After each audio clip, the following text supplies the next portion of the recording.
We're now prepared to examine Mormon views of faith and works using baptism as a focal point. As you may have concluded from the doctrine of baptism for the dead, Mormon theology regards baptism as an essential. But where does the movement stand on the theological scale? Mormons are often said to believe in legalism or salvation by works, but the official Mormon doctrinal view is best described as covenantal Nomism, the belief that upon entering a covenant with God, which is offered by grace, one must properly respond with obedience to remain in the covenant relationship.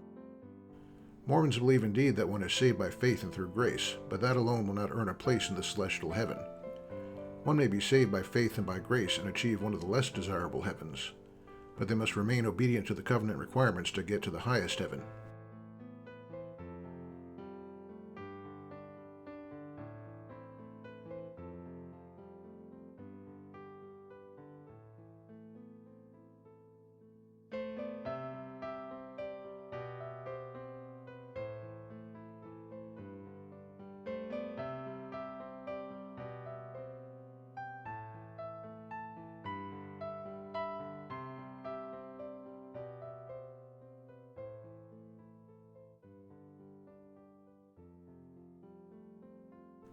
Drawing back to the example of baptism, we can detect a certain tension.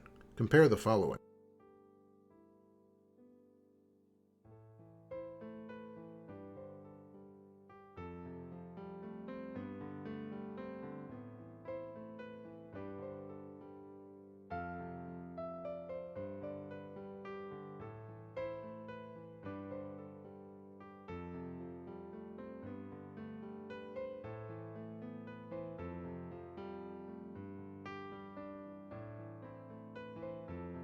The problem is probably not, as some may suggest, that Mormonism is trying to hide the covert legalism within its ranks.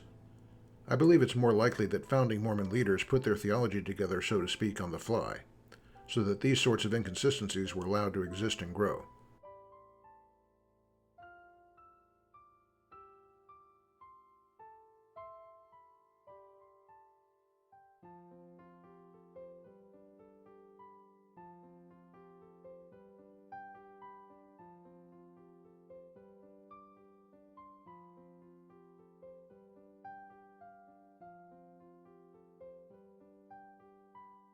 Next up, we'll look at some passages I found used by Mormon apologists and scholars to defend the idea that baptism is essential for salvation. See you then.